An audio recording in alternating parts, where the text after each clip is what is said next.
data ingestion into big data systems and ETL. Learning objectives. By the end of this lesson, you'll be able to understand various big data ingestion tools, define Sqoop and its uses, analyze importing and exporting data from Hadoop using Sqoop, explain Apache Flume along with its uses, explain the components in the Flume architecture, and define Kafka and its architecture. Data ingestion overview. Data lake.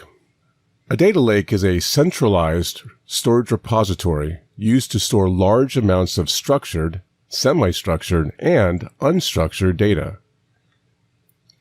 Data lakes help organizations perform new types of analytics like machine learning over new sources, like log files, data from clickstreams, social media, and internet-connected devices stored within the data lake. Data lake versus a data warehouse. Data lake, the data type can be structured, semi-structured, and unstructured. The data type for a data warehouse, where we have data organized into a single schema, like tabular formats used within an RDBMS database. For the data quality, a data lake has any data that may or may not be curated. This is basically raw data of many different types. The data warehouse is highly curated data that serves as the central version of the truth. For price and performance, the data lake has a low-cost storage profile, whereas a data warehouse has expensive storage that have faster response times. For user support, the data lake supports data scientists and data developers. For a data warehouse, we're primarily supporting business analysts. The types of analytics that can be performed in a data lake include machine learning, predictive analytics, and data discovery. For a data warehouse, its primary uses are batch reporting, BI, and visualizations. Data ingestion. Big data ingestion involves transferring data, especially unstructured data from where it originated, into a system where it can be stored and analyzed, such as in Hadoop. The ingestion process can be continuous or asynchronous, real-time or batched, or both, depending upon the characteristics of the source and the destination. In scenarios where the source and destination do not have the same format or protocol, data transformation or conversion is done to make the data usable by the destination system. Big data ingestion tools. Choosing an appropriate data ingestion tool is important, which in turn is based on factors like the data source, the target, and transformations to be performed, such as simple or complex, if any, during the ingestion phase. Here are some of the most frequently used big data ingestion tools. We have Apache Sqoop, Apache Flume, and Apache Kafka. These data ingestion tools provide users with a data ingestion framework that makes it easier to extract the data from different types of sources and also support a range of data transport protocols. Data ingestion tools also eliminate the need for any manual coding of individual data pipelines for every data source and accelerates data processing by helping you to deliver data efficiently via the ETL tools. Apache Sqoop. What is Sqoop? Sqoop is a Apache Hadoop ecosystem project, which is a command line interface application for transferring data between relational databases and Hadoop. It supports incremental loads of a single table or a free-form SQL query. Imports can also be used to populate tables in Hive or HBase. Exports can be used to put data from Hadoop into a relational database. Why Sqoop? While companies across industries are trying to move from structured relational databases like MySQL, Teradata, Netezza, and so on into Hadoop, there are concerns about the ease of transitioning existing databases. It was challenging to load bulk data into Hadoop or access it from MapReduce. Users had to consider data consistency, production system resource consumption, and data preparation. Data transfer using scripts was both time-consuming and inefficient. Direct access of data from external systems was also complicated. This all was resolved with the introduction of Sqoop. Sqoop allows smooth import and export of data from structured databases. Working alongside Uzi, Sqoop helps in scheduling and automating import and export tasks. Let's look at some real-life use cases. Sqoop in real life can be used in online marketing. For example, Coupon.com uses Sqoop to exchange data between Hadoop and the IBM Netezza data warehouse appliance. The organization can query its structured databases and transfer the results into Hadoop using Sqoop. Another example is the Apollo Group, which is an education company, which uses Sqoop to extract data from databases, as well as to inject the results from Hadoop jobs back into relational databases. Sqoop and its various uses. Sqoop is a Apache Hadoop ecosystem project. Its responsibility is to import or export via operations across relational databases such as MySQL, MS SQL, and Oracle to and from HDFS. Let's discuss the various reasons for using Sqoop. First, SQL servers are deployed worldwide. A SQL server is the primary way to accept the data from a user. Nightly processing is being done on SQL servers and has been for years. Sqoop allows you to move data from traditional SQL databases into the Hadoop HDFS file system as Hadoop makes its way into enterprises. Transferring the data using automated scripts is usually inefficient and time-consuming. So, therefore, Sqoop is used in these cases. Traditional databases have reporting, data visualization, and other enterprise built-in applications.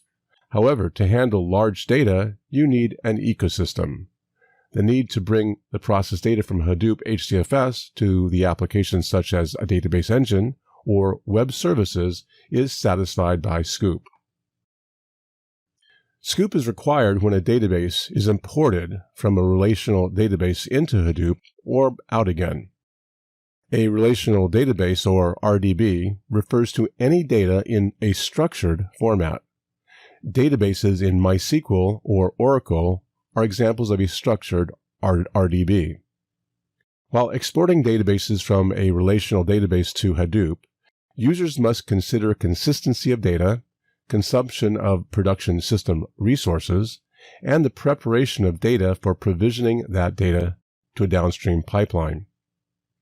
While importing the database from Hadoop to a relational database, users must keep in mind that directly accessing data residing in external systems within a MapReduce framework vastly complicates applications.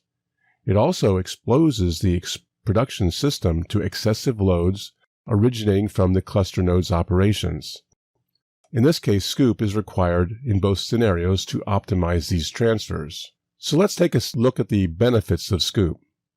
One is it transfers data from Hadoop to an RDB and back again. It also transfers data in Hadoop with the help of MapReduce or Hive without writing any extra coding. It is also used to import data from an RDB, such as SQL, MySQL, or Oracle, into the Hadoop Distributed File System, or HDFS. It can then export this processed data back into the original RDB, or any other RDB. Sqoop Processing. Let's look at a summary of some of the things that occur during a Sqoop processing. First, it runs in a Hadoop cluster. It imports data from the RDB or the NoSQL database into Hadoop. It has access to the Hadoop core, which helps in using the mappers to slice the incoming data into unstructured formats and then place the data in HDFS for processing. It exports data back into the RDB once processing is complete, ensuring that the schema of the data in the database is maintained. The Sqoop execution process. First, the dataset being transferred is divided into partitions. Next, a map-only job is launched with individual mappers responsible for transferring slices of the dataset. Lastly, each record of the data is handled in a type-safe manner as Sqoop uses the metadata to infer the data types being processed. Importing data using Sqoop. The Sqoop interface is a command line, so to import data present in a MySQL database using Sqoop, you can use a command such as Sqoop, then import, use the connection string, in this case -- connect, and the database, in this case a MySQL database, JDBC, :MySQL, //localhost / simplilearn. Then we pass it the credentials, -- username, in this case training, and -- password, also training. And then the last parameter is -- table that we'll be processing for the import, in this case device. The Sqoop import process. Sqoop first introspects the database to gather the necessary metadata for the data being imported. A map-only Hadoop job is then submitted to the cluster by Sqoop. The map-only job performs the data transfer using the metadata captured in step 1. Let's look a bit more at the Sqoop import process. The imported data is saved in a directory on the HDFS base on the table being imported. Users can specify any alternative directory where the files should be populated. By default, these files contain comma-delimited fields with new lines separating the different records. Users can also override the format in which data is copied by explicitly specifying the field separator and the recording terminator characters. Furthermore, users can easily import data in the very popular Avro data format by specifying the option as-asro data file with the import command. Sqoop supports different data formats for importing data. It also provides several options for tuning the import operation for maximum performance. Now that we've imported the data, let's take a look at exporting the data from Hadoop by using Sqoop. Using the command line, we see that we'll be doing a Sqoop export, connecting again to a SQL database, in this case the localhost Loudacre database. We'll pass in the credentials, username training, password training, and then the export directory, in this case dir /data/sqoop /export output /part-00000. This is the directory which by default was used for the import operation earlier. The table we'll be exporting is auth, and the input fields will be terminated by a tab character, /t in this case. Let's look at the steps that we need to perform. So these steps will be exporting data from Hadoop using Sqoop. The first step is to introspect the database for metadata and transfer the data. Next, transfer the data from HDFS to the database. Furthermore, Sqoop divides the input dataset into splits. It uses individual mapping tasks to push the splits to the database. Each mapping task performs this transfer over many transactions to ensure optimal throughput and minimal resource utilization.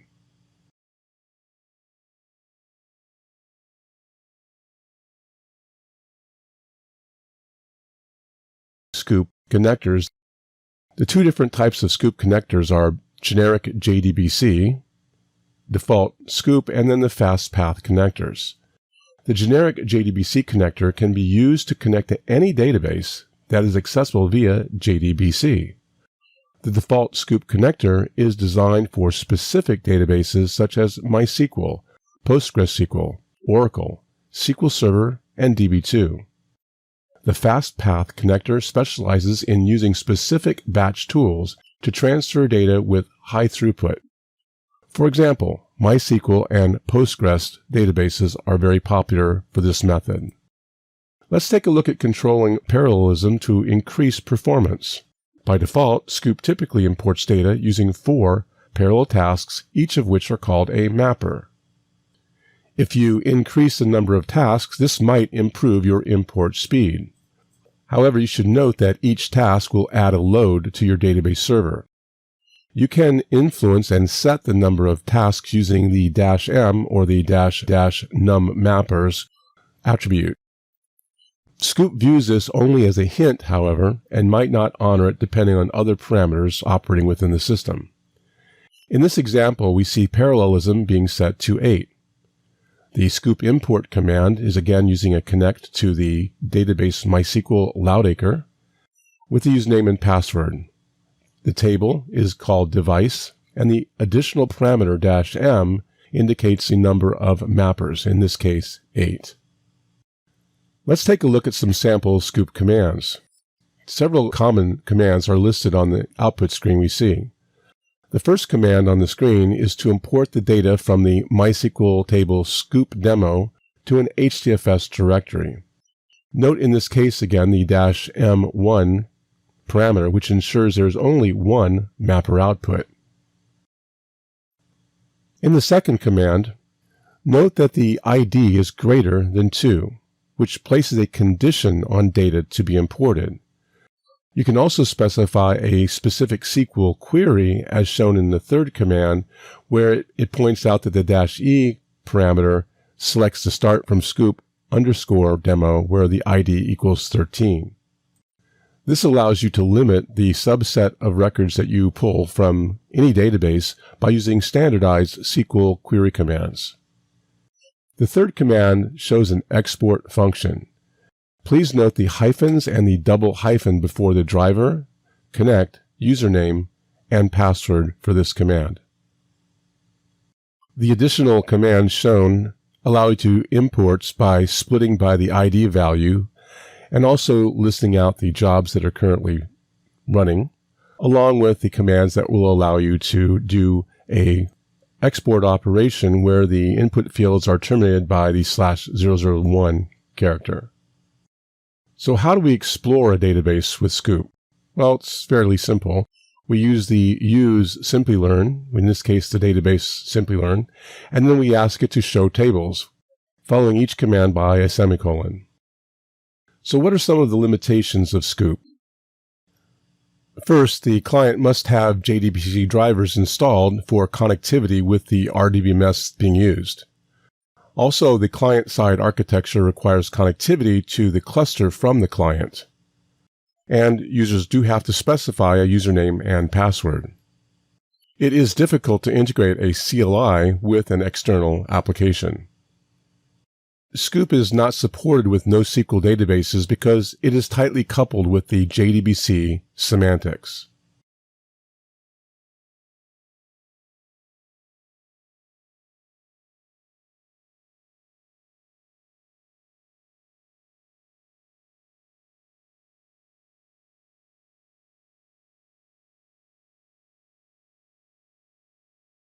Apache Flume.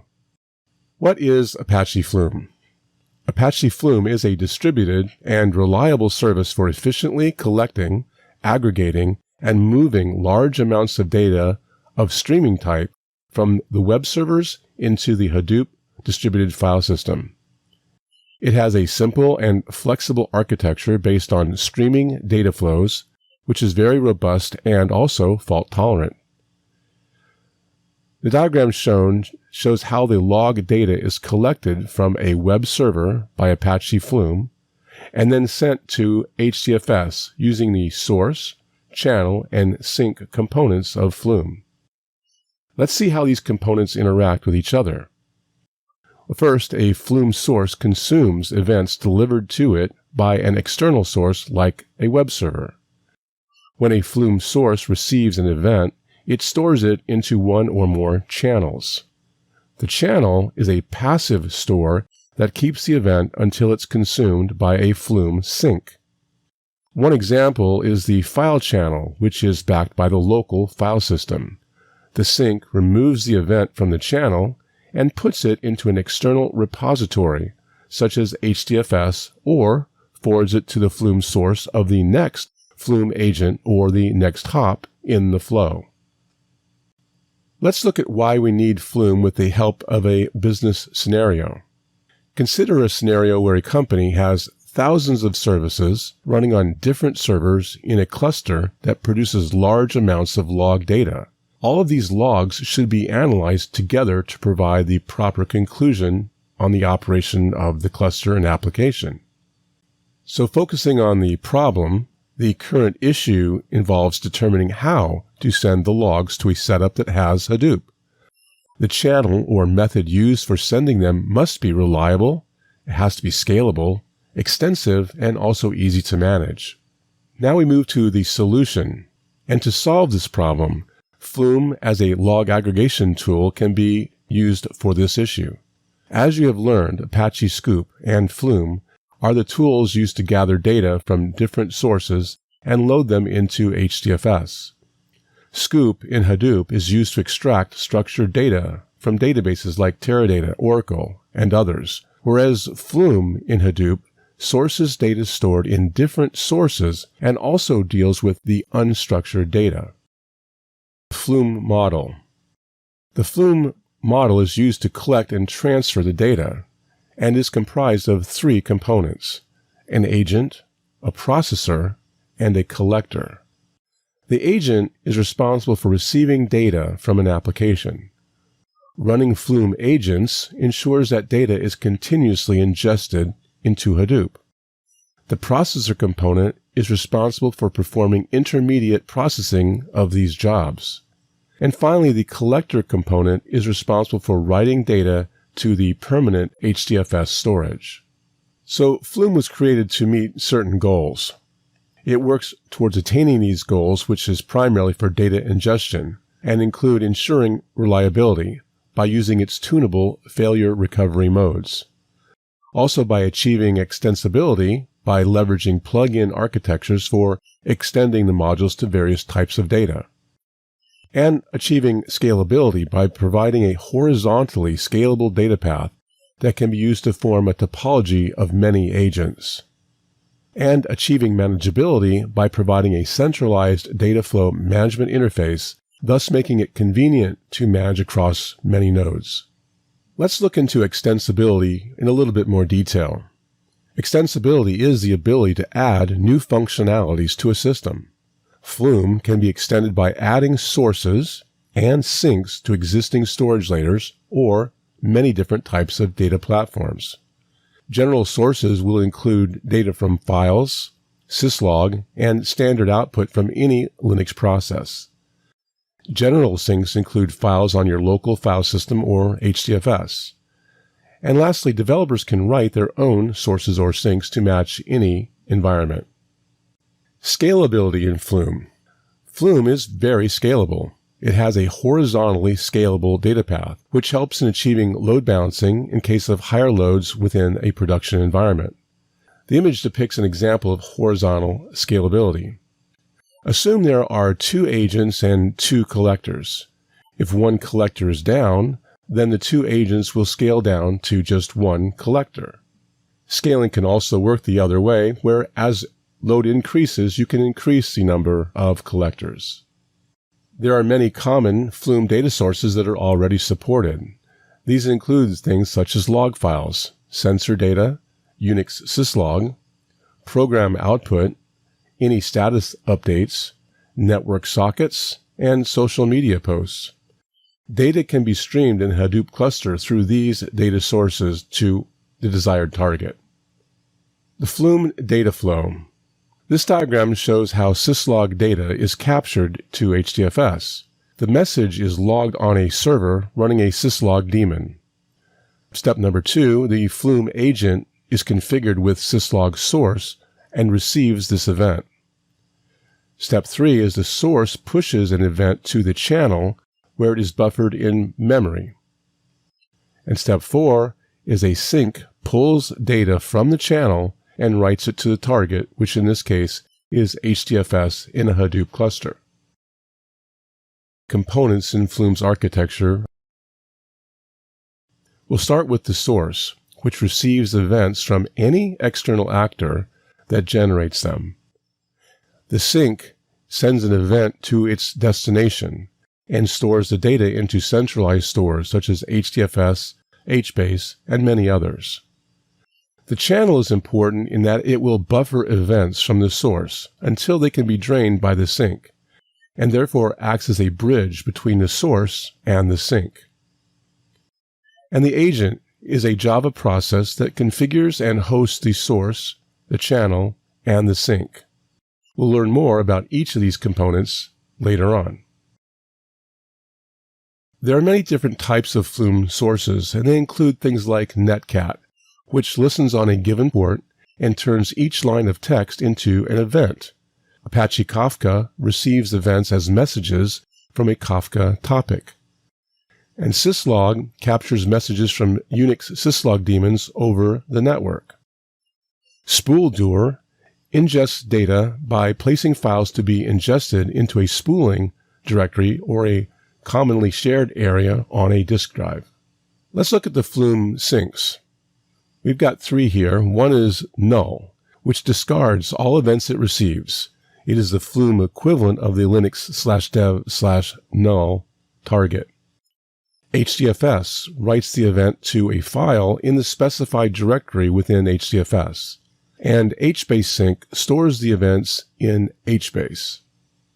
The Flume channels are important in buffering the input speed to the output speed, and includes the memory, which can store events in the machine's RAM and is extremely fast, but not as reliable as the memory itself is volatile. File. This will store events on the machine's local disk, and is slower than RAM, but more reliable as data is written to disk.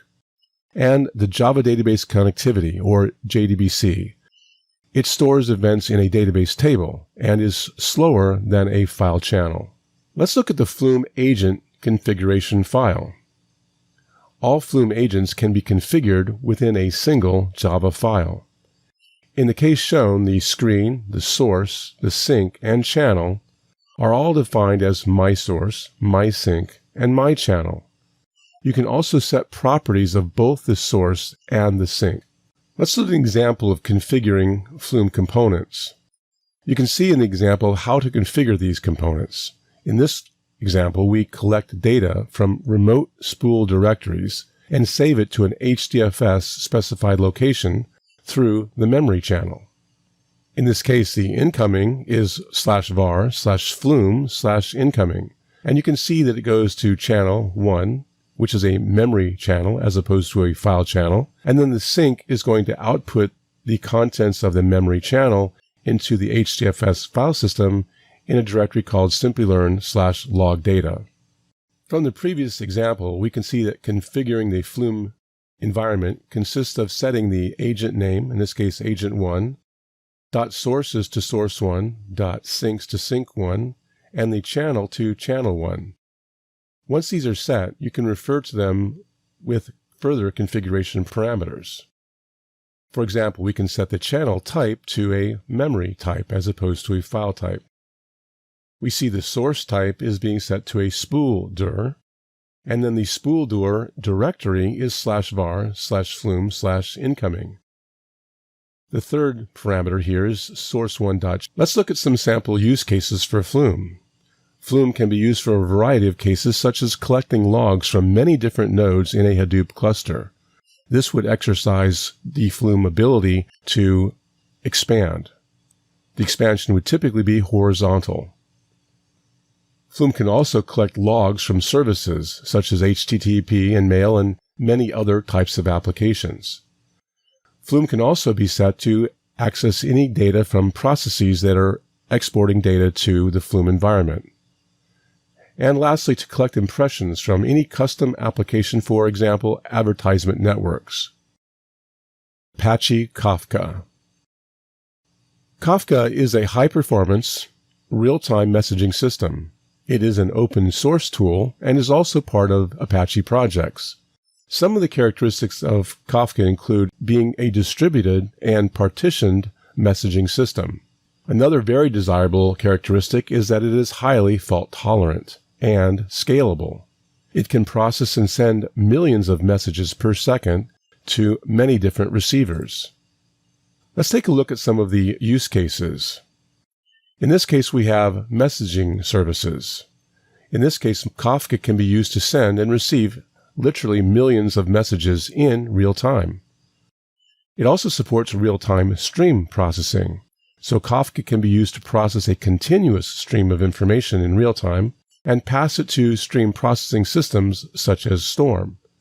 This characteristic is good for capturing social media output, for example. Log aggregation is very helpful when we have physical log files from many different systems and need to store them in a central repository for analysis. Often this results in an HDFS cluster being populated so that analytics tools can be used to review the characteristics of the logs. Also, a commit log service. Kafka can be used as an external commit log for distributed systems. And event sourcing. Kafka can be used to maintain a time-ordered sequence of events, which is very useful for troubleshooting and documentation. And website activity tracking. Kafka can be used to process real-time website activity, such as page views, searches, click activities, and many other actions that users may take. Ingesting Twitter data from Apache Flume into HDFS. In this demo, you'll learn how to ingest Twitter data from Apache Flume into HDFS. Let's get started. Open Hue in Cloudera Manager. Here we have already Flume installed in our Cloudera Manager.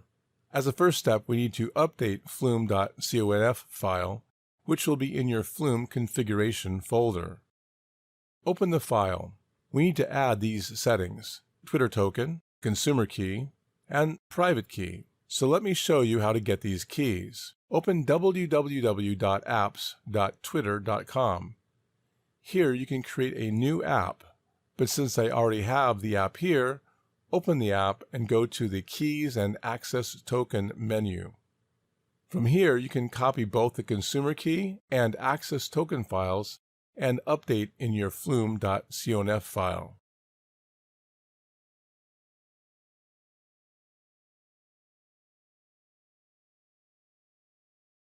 In flume.conf file, we have an HDFS path. This is the path where the actual Flume data will ingest data using the Twitter key. We have a HDFS path in the Cloudera Manager Flume directory that we'd be using. Let's ingest the data. Open Cloudera Quick Start Web Console and then start the flume-ng agent and ingest data using the Twitter agent as per flume.conf by using this command: flume-ng agent-n, Twitter agent-c, conf-f, flume.conf. Once started, you'll be able to see how these records are processing in the bundle of 100 tokens as configured in flume.conf. Once ingestion is completed, open your Cloudera Manager and open the Flume folder. In this folder, you'll be able to see the file created. Open this file and you'll be able to see the tweets data which got collected using Flume.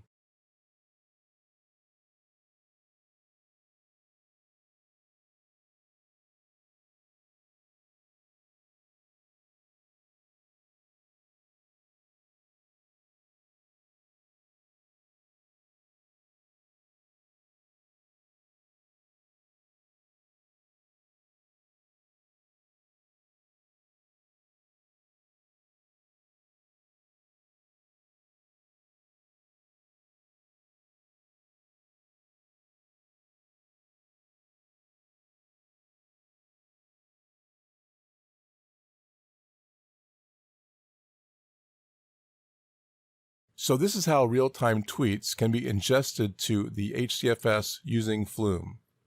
Let me give you a quick recap of the steps performed. Step 1. Open Hue in the Cloudera Manager. Step 2.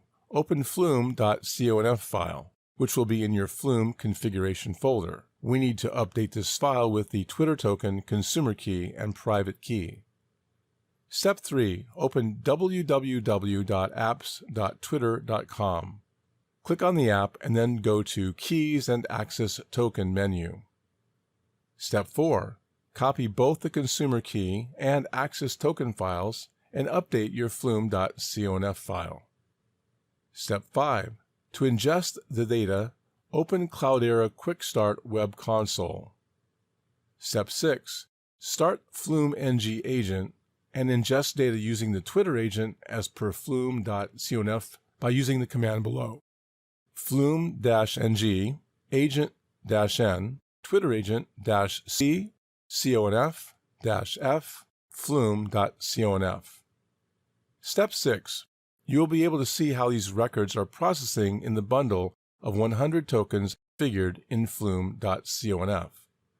Step 7. Once ingestion is completed, open your Cloudera Manager. Step 8. Go to the Flume folder in which you can see the file created. Step 9. Open this file and you will be able to see the tweets data which got collected using Flume. Aggregating user activity using Kafka. Kafka can be used to aggregate user data such as clicks, navigation, and searches from different websites of an organization. These user activities can be sent to a real-time monitoring system and Hadoop system for then offline processing. In the example here, we show many different customer portals outputting data to a centralized Kafka cluster. There we can real-time monitor the activities, tracking, and user behavior for real-time or offline processing uses. A big user of Kafka is LinkedIn. Kafka is used by LinkedIn to manage streams of information. So, for example, LinkedIn monitoring would include collecting metrics of user activity and creating monitor dashboards of activity across a wide range of geographies. LinkedIn can also use it for messaging. It's used for message queues in the content feeds and can also be used as a publish-subscribe system for any searches and content feeds. LinkedIn also uses it for analytics by using collections of page views and clicks, storing these into central Hadoop-based analytics systems for analysis of user activity. And LinkedIn uses it as a building block for distributed applications. This would be for distributed databases as well as for distributed log systems. Kafka data model. The Kafka data model is fairly straightforward in that it consists of messages and topics. Messages represent information such as lines in a log file, a row of stock market data, or an error message from a system. Messages are grouped into categories, and these are called topics. An example would be log message and stock messages. The process that published messages into a topic in Kafka are known as producers. Here we see producer 1 and producer 2 producing messages in topic 1 and topic 2. The processes that receive the messages from a topic in Kafka are known as consumers. And the processes or servers within Kafka that process the messages are known as brokers. A Kafka cluster consists of a set of brokers that process the messages. Here we see 3 brokers in a Kafka cluster, which is horizontally expandable to as many brokers as are required. As the brokers collect information, they make them available as messages within topics to the consumers on the right of the diagram. Topics. A topic is a category of a message within Kafka. The producers publish the messages into different topics. The consumers then read the messages from the topic that they are interested in. In our example, we are writing into a topic called simple. It is writing them into partition 0 and partition 1. These can then be read by the consumer. Kafka provides the Kafka topics.sh command to create and modify topics. The command without parameters provides the usage. Various options are available to create and modify a topic. For example, to create a topic, the following command can be used. Create-topics.sh, passing it the --create option and zookeeper, along with the target, in this case localhost 2181, with a replication factor of 3 and partitions of 2 with a topic of test. This command connects to the local zookeeper instance, as you can see at localhost 2181. The replication factor can be up or down depending on your load. In this case, it is set to 3. This will tolerate 2 instance failures across the Kafka environment. The parallelism in this case is set to 2, which specifies the number of partitions. And then the topic command parameters can later be changed with the -- alter option and can be removed at any time with the -- delete option. Partitions. Topics are divided into partitions, which are the unit of parallelism or horizontal expansion within Kafka. Partitions allow messages in a topic to be distributed to multiple different servers. A topic can have any number of partitions, and each partition should fit in a single Kafka server. The number of partitions given decides the level of parallelism of that particular topic. Partition distribution. Partitions can be distributed across the Kafka cluster. Each Kafka cluster may handle one or more partitions, and a partition can be replicated across several servers to allow for fault tolerance. One server is always marked as a leader for the partition, and the others are marked as followers. The leader therefore controls the read and write for the partition, whereas the followers simply replicate the data. If a leader should fail, one of the followers automatically becomes the leader. As in many other systems, Zookeeper is used for the leader selection process. Producers. The producer is the creator of the message in Kafka. The producer will create the message by placing it in a particular topic. The producer also decides which partition to place the message into.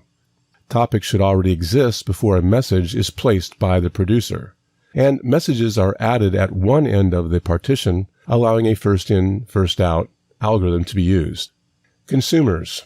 Once we have produced the messages, the consumer becomes the receiver of the messages placed in Kafka. Each consumer belongs to a consumer group. A consumer group may have more than one consumer. The consumers specify what topics they want to listen to, and a message is sent to all the consumers in a single consumer group. The consumer groups are used to control the actual messaging system. Apache Kafka architecture. Here we see a Kafka cluster architecture diagram with producers on the left, the cluster with brokers in the middle, and the consumer groups and consumers on the right. The broker in Kafka typically consists of multiple brokers in order to maintain a load balance. The Kafka brokers are all stateless, so they use Zookeeper for maintaining their cluster state and also the broker leader election. Zookeeper within the Kafka cluster is used for managing and coordinating the Kafka brokers. The Zookeeper service is mainly used to notify producer and consumers about the presence of any new broker in the Kafka system or the failure of a broker in the Kafka system. The producers on the left are used to push data to the brokers. When the new broker is started, all the producers search it and automatically send a message to that new broker. On the right, the consumers, since Kafka brokers are stateless, means that they will have to maintain how many messages have been consumed by using a partition offset. If the consumer acknowledges a particular message offset, it implies that the consumer has in fact consumed all prior messages. In order to ease the use of Kafka in an enterprise environment, it maintains 4 core APIs. One for the producer, one for streams, one for consumer, and one for connect. The producer API allows applications to send streams of data to topics in the Kafka cluster. The streams API allows transforming streams of data from input topics to output topics. And the consumer API allows applications to read the streams of data from topics in the Kafka cluster. The Connect API allows data ingestion from some source system into Kafka or to push it from Kafka into some sync system. The producer side APIs provide interfaces to connect to the cluster and allows the insertion of messages into a specific topic. The steps involved in programming this are as follows. Step number 1, set up producer configuration. Step 2 is get a handle to the producer connection. Step 3 is to create messages as key and value pairs. Step 4 is to utilize the producer connection to submit the messages to a particular topic. And step 5 is to close the connection. By default, a message is submitted to a particular partition of the topic based on the hash value of the key. A programmer can override this with a custom partitioner. Let's look at a producer-side API example for step 1. First, set up the producer configuration. In this case, we'll define the property props to be an instance of new properties. We'll then set props.put to be equivalent to metadata.broker.list, with the location being localhost 9092. This will connect us to the appropriate location. The method of serialization is specified with the props.put, specifying the serializer.class, along with the Kafka serializer.string encoder to perform the operation. And then we create the config file with the producer config, specifying the config file to be an instance of new producer config props. In step 2 of the producer-side API, we are going to get a handle to the producer connection that we just created. So we create the statement producer, string, producer, equals a new instance of producer, string, with the config we just created being passed. In step 3, we'll be creating the messages as key and value pairs. So in this case, we'll define a string called key1 to equal first, semicolon, and then the message to be passed would be this is the first message. String key2 will have second, along with the message of this is a second message. This produces our desired key value pair. In the API example for step 4, we will submit the message to a particular topic. As a string, we'll define topic to equal the string test, and then keyed message string data will get an instance of new keyed message string, topic key1 and message1. This will pass the first string key value pair that we just created. We will then call the producer by saying producer.send and the data string, which in this case contains key1, message1. We will do the same for the new keyed message string for key2, message2, and then send that as a data to producer.send. Once we've sent the key value pairs, we now simply close the connection that we created in the first step by calling the method close in producer.close. Now that we've sent a message into Kafka, we can look at the consumer-side API. The consumer-side API provides the interface to connect to the cluster and then get the message from a particular topic. The steps involved in programming are 1. Set up the consumer configuration. 2. Get a handle to the consumer connection. 3. Use the handle to get a stream of messages for a particular topic. 4. Loop over the messages and process them sequentially. And 5. Close the connection that we originally created. Messages can be read from a particular partition or from all of the partitions. For the consumer-side API, step 1 is to set up a consumer configuration. So we will execute the properties props, creating a new instance of properties into props. We'll then reference props.put method, passing it zookeeper.connect and the location, localhost 2181, for the zookeeper connection. Then props.put will then be used to pass the group ID, in this case, my group. And consumer config will get a config file created with an instance of new consumer config, passing it the props object that we just created. In step 2 of the consumer-side API, we have to get a handle to the consumer connection. So in this case, we will create an instance of consumer connector called consumer. Consumer will then be set equal to kafka.consumer.consumer.create Java consumer connector and pass it the config that we just created. Consumer-side API example step 3 gets a stream of messages for the topic from the connector we just used. The topic we're interested in is a string called test, and we'll therefore declare topic to be test. We will then get a hash map by mapping topic count map to a new instance of hash map passing string and integer values. Our new topic count map put method is then called, passing the topic and a new instance of integer, in this case 1, so that we can retrieve the first record.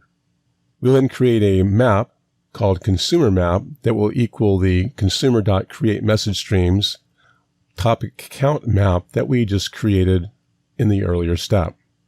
We'll then execute a list streams, passing it the consumer map.get method and the topic value test that we have passed to obtain the list of information from Kafka. Now that we have the first record, in step 4, we will loop over the messages and process them sequentially. We will establish a for while loop and specify for the final Kafka stream, called streams, we will create a consumer iterator, stream.iterator, called it, and then go into the while loop. While it has next, output the next value within the Kafka environment. In the last step, step 5, we simply close the connection to the consumer by calling the consumer shutdown method and shut the connection down. Let's take a look at Kafka Connect. Kafka Connect is a framework for connecting Kafka with external systems such as databases, key value stores, search indices, file systems, and it does this using connectors. The connectors themselves are ready-to-use components which can help us to import data from external systems into Kafka topics using source connectors and export data from Kafka topics into external systems using sink connectors. The Confluent connector is an alternative to Kafka Connect, which comes with some additional tools and clients compared to plain vanilla Kafka, as well as some additional pre-built connectors. Here are some of the popular connectors used by organizations. The JDBC source and sink connectors allow you to exchange data between relational databases and Kafka. The S3 connector, currently available as a sink, allows you to export data from Kafka topics to S3 objects in either Avro or JSON formats. And the Kafka Connect SAP is a set of connectors using the Apache Kafka Connect framework for reliability in connecting Kafka with SAP systems. Creating sample data pipeline using Kafka Producer and Consumer. In this demo, you will learn how to create a data pipeline using Kafka Producer and Consumer. Let's start by opening a file. You already have a Scala program ready. Open the Scala program, which is kafka.scala. This program is a simple consumer application where we can create a streaming context. To run the simple Kafka consumer instance, we need to have the Zookeeper running. Start the Zookeeper using the Zookeeper server start.sh command. Now, open the new window and start the Kafka server using Kafka server.sh command. We need to create duplicate sessions for producer and consumers. As of now, we have already created the session for the producer and we will create a session for the consumer later. As you can see, both the Zookeeper and the Kafka server are running simultaneously. Now create a topic to enter the message in the producer instance. Name it as my test. Start a producer instance on it. Now, enter the message on the topic created. Let's type a message saying, "Hi, how are you?" Now we need to create a duplicate session and run the Kafka instance that can listen to the message entered. As you can see, we have created a new session for the consumer, which is just a duplicate session of what has been created for the producer. When you type any message on the producer window, it will be replicated in the consumer window.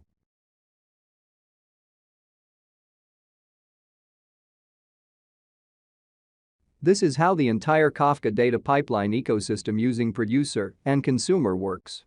Let's now have a quick recap of this demo. Step 1. Write a simple program that creates a consumer application that creates a streaming context in turn. Step 2. Start the Zookeeper using Zookeeper server start.sh command. Step 3. Start the Kafka server using Kafka server.sh command. Step 4. Create a topic in order to pass the message from the producer to the consumer. Step 5. Create a duplicate session for the consumer. Step 6. Enter the message on the producer window and you will be able to see the copied message on the consumer window. Key takeaways. You are now able to understand various big data ingestion tools. Define Sqoop and its uses. Analyze importing and exporting data from Hadoop using Sqoop. Explain Apache Flume along with its uses. Explain the components in the Flume architecture. And define Kafka and its architecture.